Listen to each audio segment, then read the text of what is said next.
Okay, everybody, welcome to a really special JTV episode. Today, it's a really special day, and there is no one I'd rather speak to more to unpack what's just happened. And I feel so privileged that we're joined by former commander of the British Armed Forces, Colonel Richard Kemp. He's joining us from Jerusalem. And I was just saying to Colonel Richard off air that he has been on this issue and on this train for an extremely long time. This is not a new rodeo for him. And I even remember when I was 16 or 17 years old, having Colonel Richard come to my school to speak to us about his views on the Middle East and his support for Israel. And Colonel Kemp gets it. He absolutely gets it. And as he also said to me, and as we just said in a previous video, today is a historic day by any measure, certainly in Israel's history, but I'd even say in world history, Jewish history. And we need to understand what has just taken place. And that's why it's so important that we can speak to military experts. And before I pose my questions to you,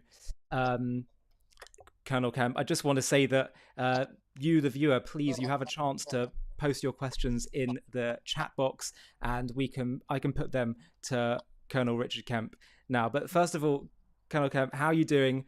How's the feeling in the ground in Jerusalem? I'm doing really well. Thank you very much. Before I answer that question, which school did you go to? I was at Haberdashers. Okay. So that's not quite on the level of Hasmonean or JFS then. No comment.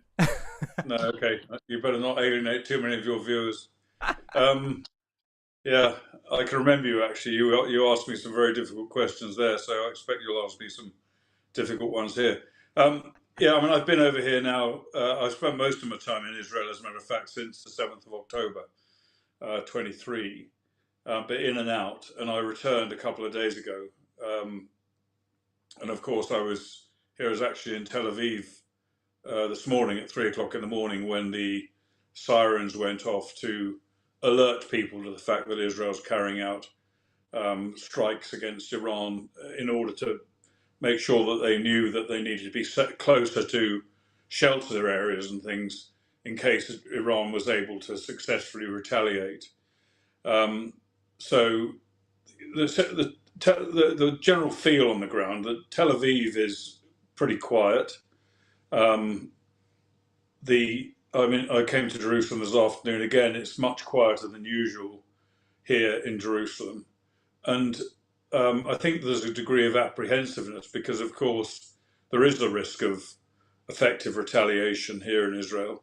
And, you know, a lot of people, I think, they are following the government instructions of staying pretty close to their shelter areas, which probably precludes going out on the streets too much. So that's, and it's been, you know, I've been here in recent weeks and months when there have been other similar kind of situations. I was here when Iran attacked on both of the other two occasions it did in October and April last year, and it was a similar kind of atmosphere.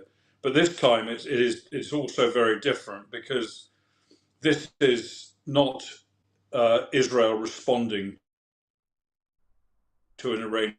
Israel carrying out a preemptive, defensive attack against Iran. And I think it was inevitable. It's been inevitable. You mentioned I've been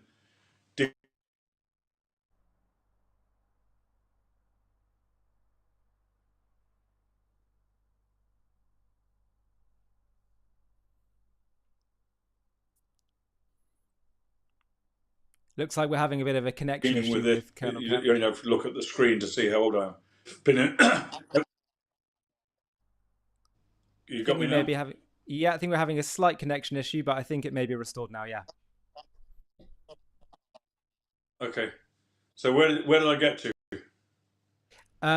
We lost about a minute, so maybe just get to you're just talking to prior operations. Yeah. Okay. So I'll skip over all this other stuff I was waffling about and just say that this is a very different. Have I gone sideways now? You've gone sideways. Yeah. Might be worth adjusting your try and solve that again. Yeah, There you go. that's better. I'm sorry about that. This Israeli technology, not what it used to be. Um, yeah, so I think this is a very different situation in many ways, because what we've got is Israel doing what many people have known. This is what Israel had to do. Iran was threatening Israel for a long, long time, ever since 1979.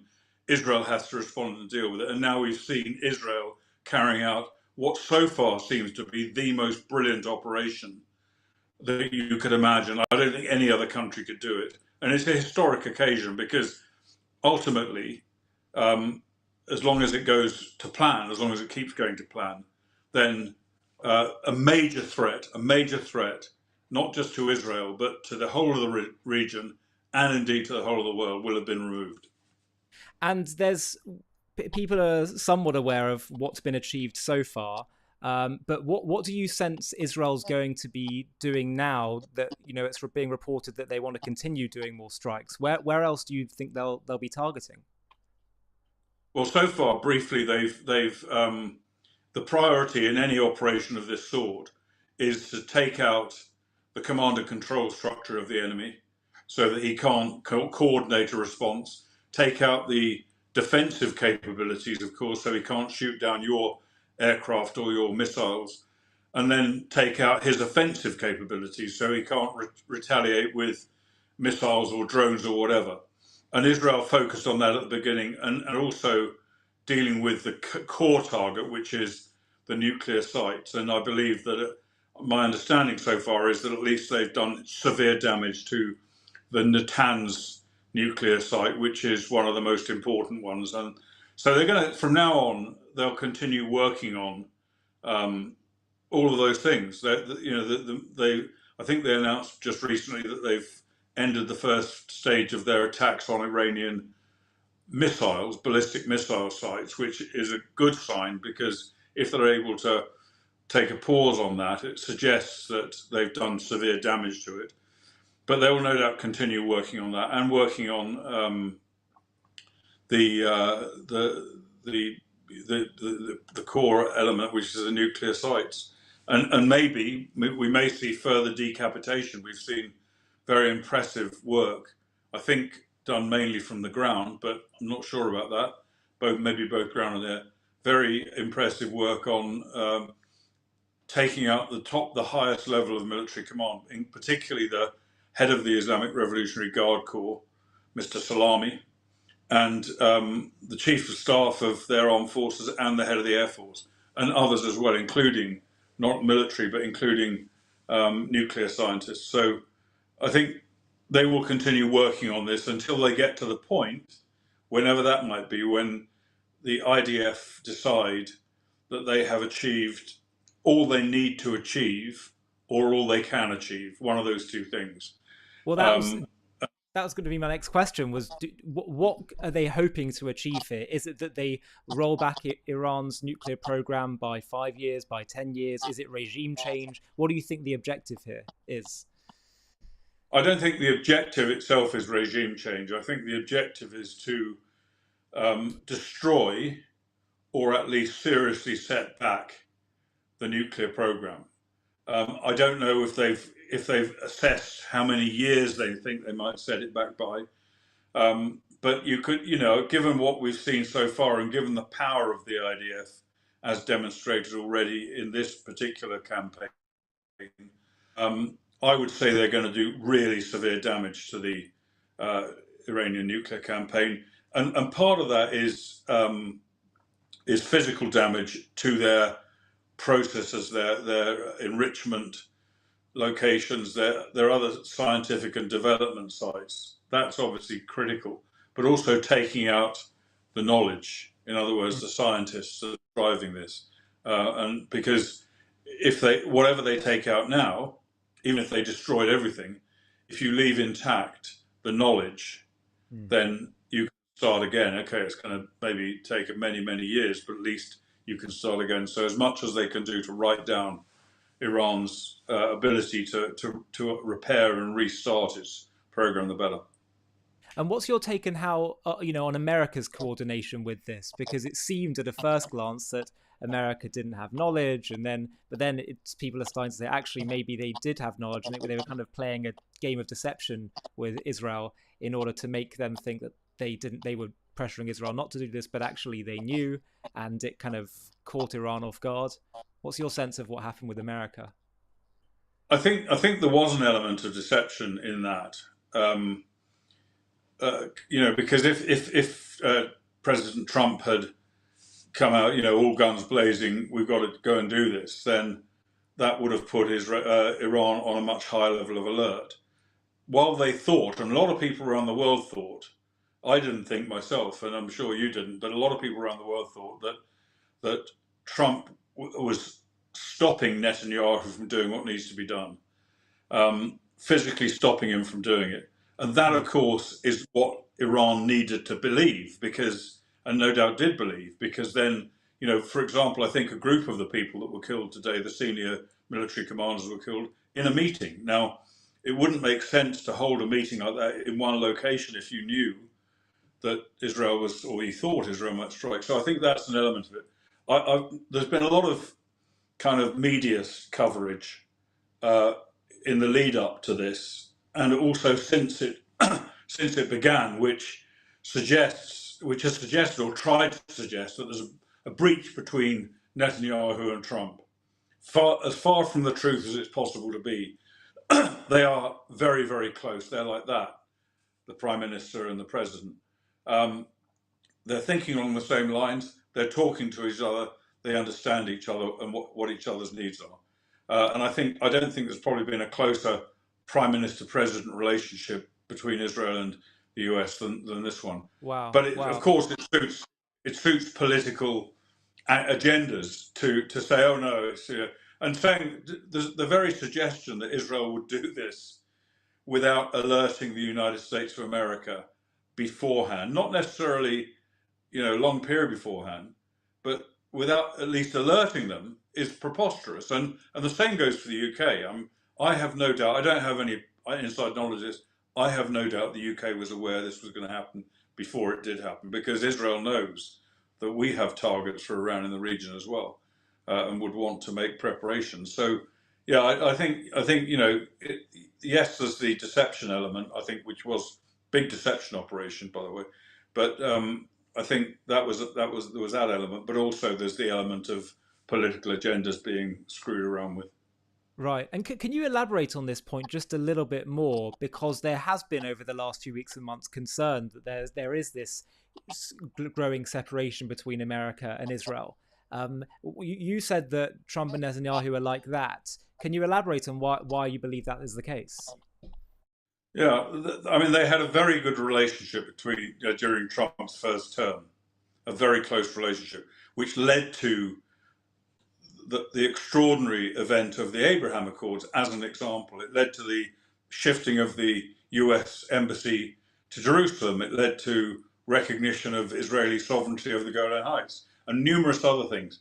So that relationship was close and well established and led to some extraordinary successes for Israel. Now, of course, there was a little bit of a speed bump after the election when Trump finished his first term, when there was a lot of media about how he didn't like the fact that Netanyahu had congratulated Biden on winning or something of that sort of stuff. But maybe there was some friction there then, but that was certainly repaired before Trump came back into the White House. Their personal relationships have been extremely close, and also their relationships of their most senior advisors, people like Ron Dermer, the Minister of Strategic Affairs, formerly US ambassador to, Israeli ambassador to the US. I think, that he in particular, I think, being given that he originally was American, now an Israeli citizen, understands the Americans, can work very closely with Americans. And Netanyahu as well, with also a very good understanding of the US. I think that, since before the election, the last election, it's been very, very close. And I can't think of any closer relationship between any two Prime Minister and President of Israel and the US than this one. I mean, if you look at the relationship, I think there was warm relationship between Biden and Netanyahu, but it wasn't the same. It wasn't anything like close. And of course, there was a very difficult relationship between Obama and Netanyahu. Yeah, absolutely. Now, just going back to the actual operation that's taken place last night. As a military expert and someone that assesses so many different military operations, past and present, are there any key takeaways that you have from this and your analysis of how remarkable and unprecedented this operation is, just so people who might not understand the details or might not be focused on the details at home can fully appreciate what has taken place? I don't like to think of myself as a military expert, because I think once you consider yourself to be an expert, you think you're right. You've got your views settled, your opinions settled. I'm always learning about military stuff. I was in the army for 30 years. I've been out of it for a long time now, and I've been focused on military issues most of my life. But you're always learning, and I think I've learned a lot about warfare and about 21st century conflict from what I've seen, both on both sides, both the enemy and Israel, and I've learned a lot from it. And I've been absolutely, yes, there was the dreadful failure of the 7th of October itself, which, I mean, the 7th of October to me didn't come as any kind of surprise. I wasn't surprised at all that Hamas wanted to do that. They've tried it before, failed. What really surprised me was that it actually did happen, because Israel allowed it to happen. And so that was a failure. But put that aside, painful though it is, and look at what they've done since. They've achieved the most extraordinary results, fighting on 7 fronts. They've done immense damage to Hamas in Gaza. They've basically they've written Hezbollah down to the point where it is not totally ineffective, but not anything like the extraordinary terrorist organization once was. Hezbollah spent, and Iran spent decades building up tens of thousands of rockets, hundreds of thousands of rockets in Lebanon for today. Today, that is the only reason they built those rockets up. It was for today, so that if and when Israel attacked Iran, those rockets would be unleashed on Israel. Where are they? We may see some, I don't know, but that, the campaign against Hezbollah has been extraordinary. That whole thing led, plus the operations in Gaza, led to the fall of the Assad regime in Syria, and the complete changing of the face of the Middle East that caused. So these things, they're remarkable. I think, you look at the assassination of Hania in Tehran, another remarkable operation, of which Israel's had many. The pages against Hezbollah, that was extraordinary. I don't think I've ever seen anything like that at all before. And then this operation. I mean, I've mentioned what happened, and what's happened so far has been quite remarkable. I won't run through it all again. I'm sure your viewers have got as great an understanding as I have of it. But being able to do that thousands of miles away on your own, and I'm not saying that there's not been US assistance in various different ways. I don't know what ways, but I've no doubt the US have assisted, but pretty much on your own, being able to do that, and without any effective response. 100 drones were fired at Israel this morning. We were warned they would be here in Israel in a couple of hours. They never came, because they were knocked out of the sky before they got anywhere near. And not only did Israel do that, but also Saudi Arabia and Jordan took down some of them. I'm not sure whether the US did or not. We'll find that out later on, no doubt. But to be able to launch that incredible operation that we've been talking about without any retaliation that's worth talking about. Now, I hope I'm not being over optimistic, because it may be Iran does have something really serious in store, and I may be eating my words, but so far it's just remarkable. I don't think there's been nothing like it Right. ever.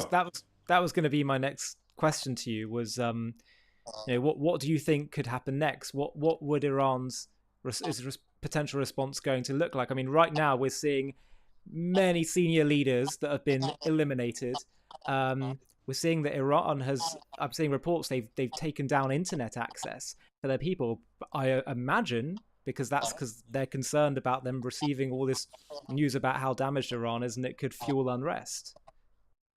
Yeah, and of course, when the Ayatollahs show their weakness and the weakness of the apparatus that keeps them in place, then that would potentially provoke some kind of insurrection in Iran, which may happen. Yeah. But yeah, I think their likely reaction. Obviously, it depends to a huge extent how much damage Israel has and does do to them. It dictates what they can do to a large extent. But they have proxies as well. They have proxies in Yemen, of course. They have proxies in Iraq. They have proxies. They've still got an element of Hezbollah in Lebanon. They've still got others. The Hamas is not worth talking about in this context because they're just fighting for their own survival. They've got some proxies in the West Bank, in Judea and Samaria. Sorry, before you tell me off for saying the West Bank. So they've got their own core armory and they've got their proxies. Now, probably the options they've got, and they might use one or more of them, they can hit oil producing countries in the Middle East in order to harm the international economy and to maybe to try and get Israel reined in. Let's not forget that Iranian proxies attacked Saudi Arabia and the UAE in the past. So that's one option. They could attack American assets in the region or British assets. There's not much British stuff there, but there's quite a bit of American military bases, diplomatic facilities, etc. So they could have a go at them. They could fire missiles or drones at them. That would be, I think, if they did that, they threatened to do it, they may well do it, but I don't think it would be a very sensible thing to do because that would probably do, to use one of Trump's favoured terms when he's talking about the Middle East, that could unleash hell on them in a way that they haven't, even more than they've got at present, which is bad enough. So that's the kind of thing. And obviously there's other options like, ordering terrorist attacks. They've got teams, they've got sleeper cells in the UK and other European countries, US, around the world. They could order terrorist attacks. Probably not a particularly effective tactic in this situation. And then we might see, depending on how all this works out, and it's so difficult to look ahead when you're talking about conflict, which no one can really properly control. We might then see the collapse of the Ayatollahs in Iran. That might happen, and again, the consequences of that are very uncertain. The people in Iran, I've seen signs. I don't know if I've no idea if they're kind of photoshopped or whatever, but I know there's a great deal of anti-government feeling in Iran. I've seen signs saying, "I stand with Israel" in English in Iran. Could be true, or it could be some kind of propaganda tool. I don't know, but there's certainly a lot of anti-Iranian feeling, which may kind of boil up, particularly as we discussed before, if the regime shows so much weakness. Then what happens? As far as I'm aware, and I've looked into this fairly closely, I don't know if there is a solid alternative government waiting to take over, waiting to fight this lot and then take over. I don't know if such a thing exists. I don't think it does. I could be wrong. So we might then see possibly either just unmitigated chaos in the country for a while, or we might possibly see some kind of military coup taking place to take over from the regime. Any of those things could happen, or something I haven't even thought of. Yeah. Well, I guess we'll have to wait and see. And that was going to be my next question. I have a friend of mine, Gerald, who I was just speaking to before this conversation. I said we were going to be speaking, and he actually said, "Ollie, I want you to ask about regime change and if that's likely. And the other question he had for you was, what other military in the world could achieve what Israel just achieved? None is the straight answer. None. The Americans have got a lot more firepower, and they've got a lot of precision equipment like Israel has. What I think Israel has the edge here above anyone else because of the depth of their intelligence and their planning. They've been planning this and practicing it, rehearsing it for years. It's been something that's it's been the number one priority for Israel, for the IDF, for many years, and Israeli intelligence services. So they have got unrivaled coverage. We just have to look at the fact that they could kill the chief of the Islamic Revolutionary Guard Corps in his apartment, thousands of miles away from Israel. That you don't do that just by chance. So I don't think any other country's got this quality of intelligence and coordination. You imagine how much coordination is involved. I don't know how many aircraft are involved in these strikes. A lot, and not only it's not just flying there. It's also air-to-air refueling. It's deconfliction. All multiple other factors that have to be taken into account. And Israel, the other thing to be aware of course, which we all know, is that Israel probably has unrivaled, particularly aerial combat experience, particularly since the 7th of October. I don't think any other air forces in modern history has flown as many reconnaissance and attack missions as the Israeli Air Force has in that period of time. Those pilots have got a lot of experience, and they can do stuff with those planes and the commanders that no one else could do. Britain certainly couldn't do it. We couldn't come even close to it. And that's not denigrating Britain. It's a simple fact that our armed forces have been hollowed out. We don't have that kind of capability. But one other thing I would mention. Sorry, I'm banging on. But one other thing I'd mention. One other thing I should mention is conducting war is not just a military activity. It's a political activity as well.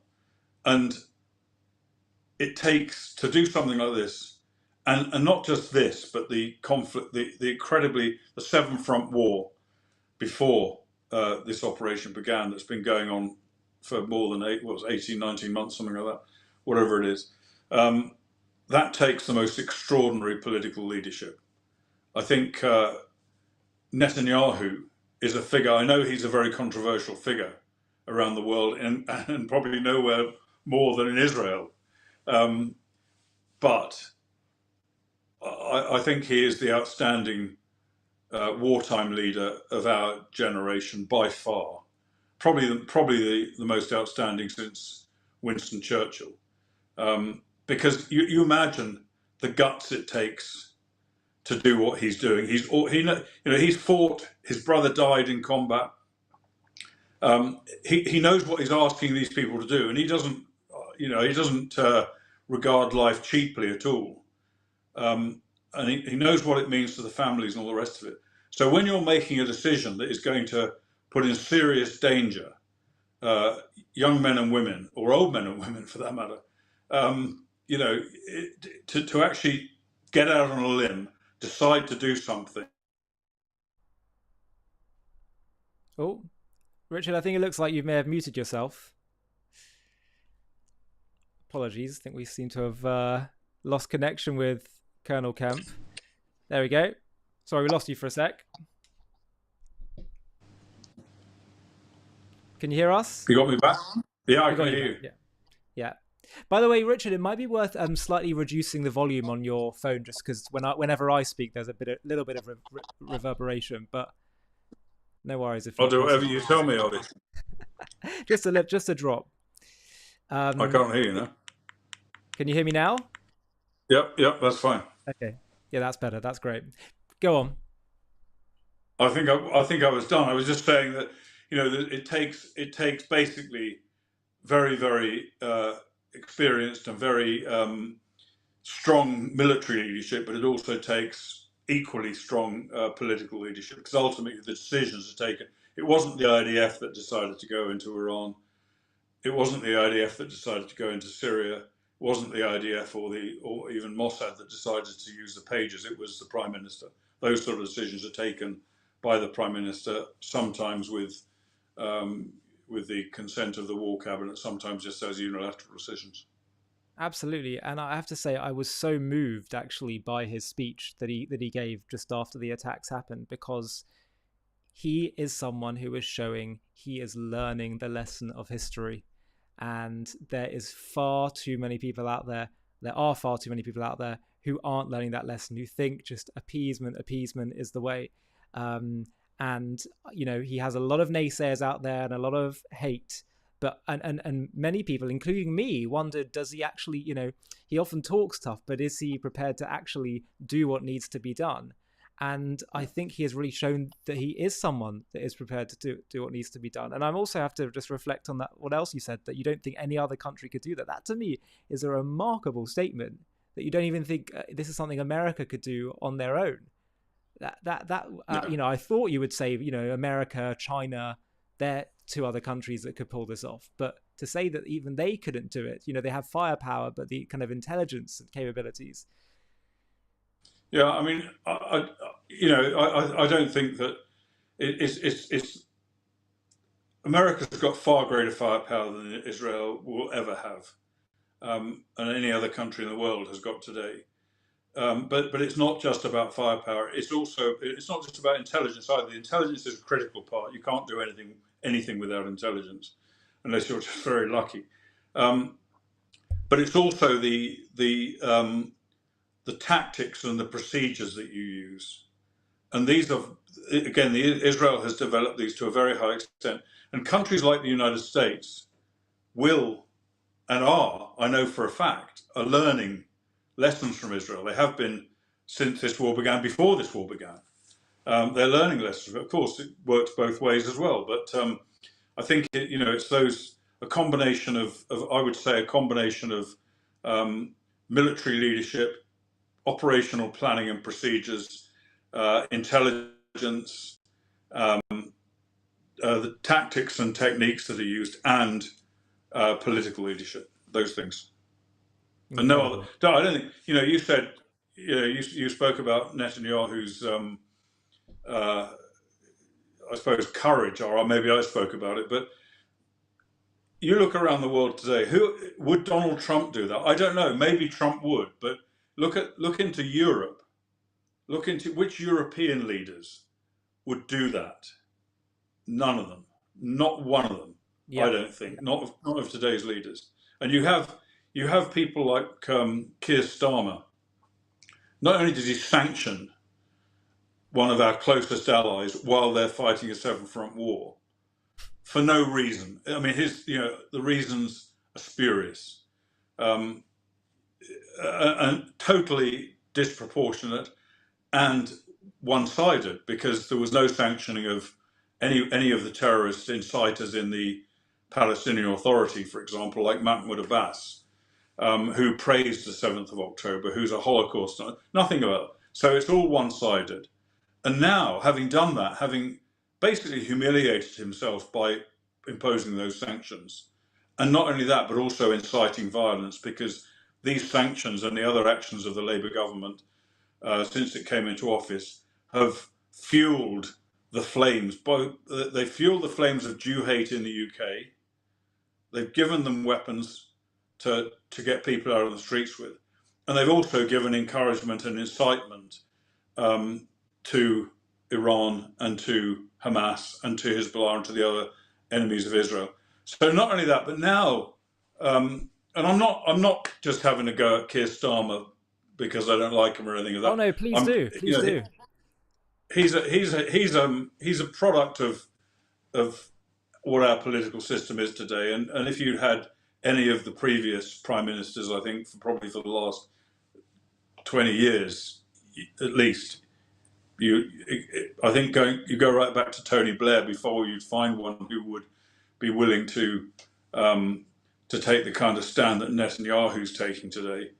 And so then he says, today he says, I call on both sides to, stand down, to Well, this is de-escalate. I actually wanted to. This is going to be my next question. Just sorry to interrupt for a sec, but my next question was precisely about Starmer and other flabby Western leaders' response to this, and just to read it out for you directly, he said, put out a statement saying, "The reports of this is Prime Minister Keir Starmer. The reports of these strikes are concerning, and we urge all parties to step back and reduce tensions urgently. Escalation serves no one in the region. Stability in the Middle East must be the priority, and we are engaging partners to de-escalate.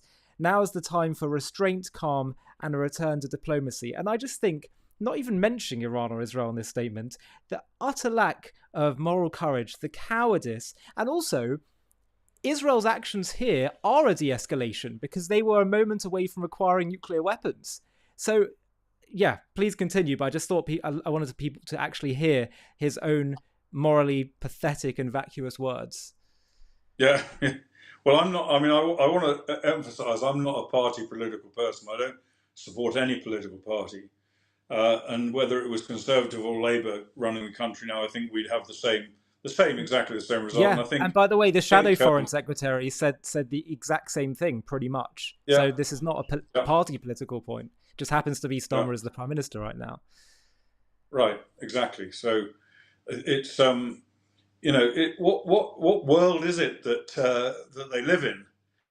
If they think that they're obviously a lot of what the leaders these days say is not aimed at Israel.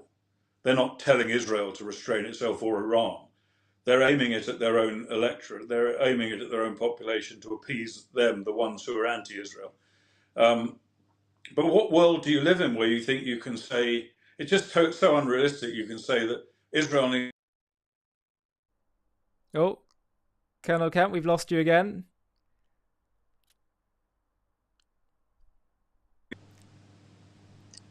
You lose me there.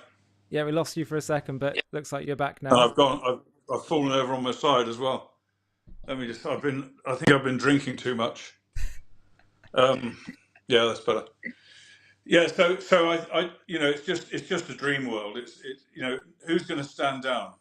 Iran, unless Iran surrenders, which they're not going to. Israel's certainly not going to stand down, and it would be the worst possible situation if they did, because you'd end up with an Iran that has not has not lost its to the extent it needs to, its capability to produce nuclear weapons. So yeah, they might sign some document or whatever, but it wouldn't be worth the paper it's printed on.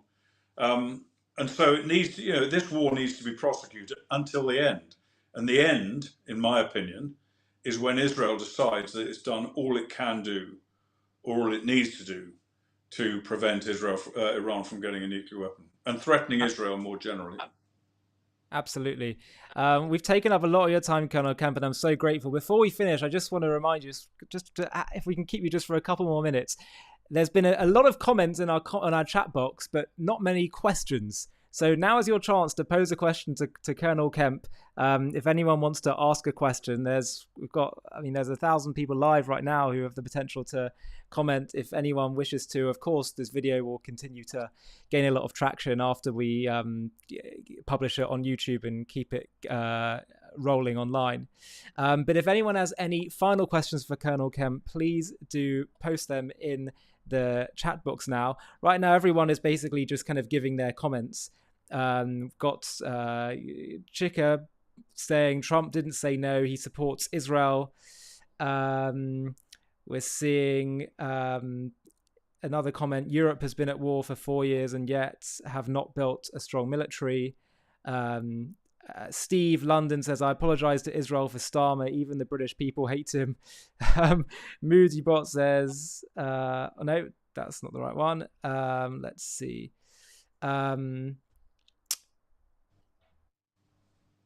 A lot of people grateful to you for your insights and your support, Colonel Kemp. So very, very grateful to you for that. My final question to you before we wrap up then is, seeing as we're just having a lot of comments rather than questions. Oh, here we go. Lee G says, will England, I don't know if it means riot, I don't know if that's the right word here, or rally in support of Iran? of Iran. Yeah. Yes, of course we'll. If I mean, not being in England, I'm not really sure what's going on there right now. I haven't looked at any news outside the region in the last few hours. But uh, if there haven't been any rallies in support of Iran, I'm surprised there haven't been, because pretty much, if it's something that Israel is doing, then it's wrong.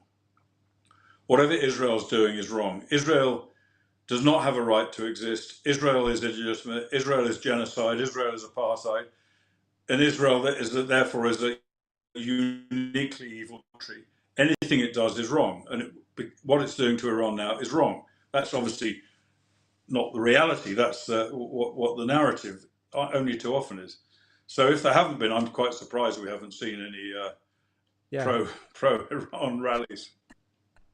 Leor I asks, what is the likelihood the West will roll Israel under the bus at this point, not back up Israel and not allow Israel to win? I mean, does Israel even need, other than America, does Israel need the West and Western support?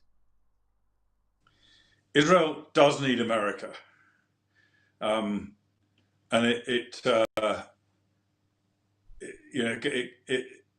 could operate without America, but with grave difficulties.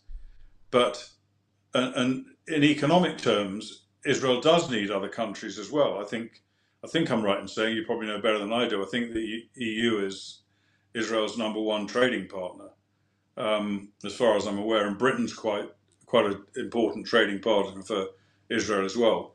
So I think obviously it needs to exist within an international system, so it does. But in this circumstance, they've got American support.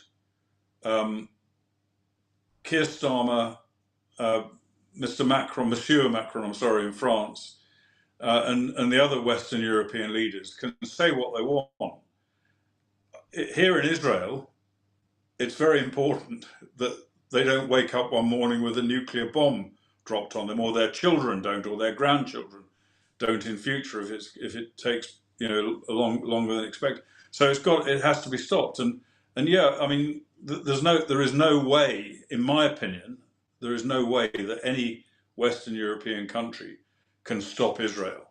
The United States, maybe, if they wanted to, they don't. But not any Western European country. The most important arms supplier to Israel, apart from the United States, is Germany. And Germany, if Germany imposed a boycott, that would be an embargo, or that would be a problem. It wouldn't be the end of the world, but it wouldn't help much. But no, I don't think as far as I can see, Israel should just, at the moment, not on a permanent basis, but should simply ignore the noise coming from Europe. Right. And lastly, David Miller asks, will Iran try to shut down the Strait of Hormuz? Try to what? Shut down the Strait of Hormuz.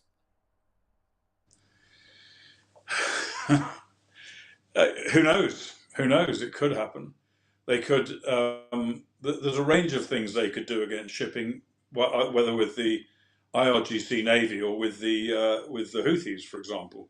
So yeah, anything is possible. But I suspect there's a lot of US naval power in the region at the moment, and even some British naval power. So I think it would have limited effect. Right. Okay, well, we've definitely kept you for definitely longer than was agreed, and I really appreciate your generosity and the time you've given. The last question that I would just pose to you before we wrap up is, what do you feel is the future direction that we're going to be seeing for Israel? But also specifically, I have to, we're both fellow Brits in Britain, because I feel like the trajectory Britain is on with regard to all of this and all the issues that this touches on, it's a little bit unpredictable. Yeah, I mean, as far as Israel's concerned, I would say I'm extremely optimistic about the future of the state of Israel. And I say that really for 4 reasons. One, because Israel has generations of Israelis now, and non-Israeli Jews who've come into the country as lone soldiers, etc. Generations of them have been fighting this war since the 7th of October. They've made huge sacrifices. Some have given their lives. Their children, they've lost their sons and daughters, and in some cases the parents. And so immense sacrifice, and it's not just limited to the soldiers, sailors, and airmen. It's also, a huge number of people have been working so hard for their country during this conflict in many different ways, and that brings a greater strength to a country. Its history shows us that no matter how horrific these sacrifices are, they do strengthen a country, and I think Israel will be strengthened and more united. I know it's unfashionable to talk about Israel as united, but more united than it was previously. Secondly, Israel knows who it can depend on and who it can't, and it knows now that it needs to be much more self-reliant, and has been working really since the start of the war to develop much more of its own armaments and some military technology. Thirdly, Israel, there is the support in the Middle East for Israel. The Abraham Accords have held up very well. They are, in my view, they're going to be extended to include Saudi Arabia. Whether it's called Abraham Accords or not, I don't know. I think that's very much on the cards. That's a big game changer. So Israel will see greater support and greater strength across the Middle East, and particularly this operation. This is a game changer from the point of view of the level of support that Arab countries will give to Israel. And they, by the way, most Arab countries have supported Israel since the beginning of this conflict in many ways, either moral support or practical support in the various different cases. And please don't believe what they say publicly, because many Arab leaders have to say a certain thing. They have to condemn Israel. The UAE, I think the UAE has condemned Israel's strike against Iran, for example. That's not what they really mean. You shouldn't misinterpret it. So anyway, that's another strengthening point. And then finally, I think the diaspora. I think, that I've been working a lot with Jewish diaspora individuals, organizations, etc., in different countries for many years, more years than I care to remember. I've eaten more smoked salmon than I ever thought would be possible. Even though I'm a Catholic, I've been to more synagogues than I have churches. And there's some members of the diaspora, such as yourself, who stand up very, very strongly for Israel, but there's too many who haven't done so. And I hope that they've now seen the real risk of not standing up and supporting Israel, and particularly, I think, in America, but not just America, in the UK as well. So for all of those reasons, I think Israel will emerge more strongly from this conflict than it went into it. And one last thing I'd like to say is that it's so important. I spoke about the diaspora, and I imagine that quite a lot of people watching your show are probably Jewish people from the UK and other places around the world. I'd just like to say how important it is that if you're in a position to do so, that you do anything you can to support the Jewish state. You may not necessarily like the politicians, you may not like all the policies, but they do depend on you. And if you turn against them, that's the most damaging thing that can happen on an individual basis or a group basis. And I would say that when Winston Churchill, when he was Prime Minister in, I think it was 1941, he went to visit his old school, which was Harrow. Goodness knows why anyone would go to Harrow, but we can't all be what was it, haberdashers? We can't all be haberdashers. But thank goodness. But he said some words something like this. You should not consider it a burden, what you're going through now. These are not dark days. These are great days. And we have the privilege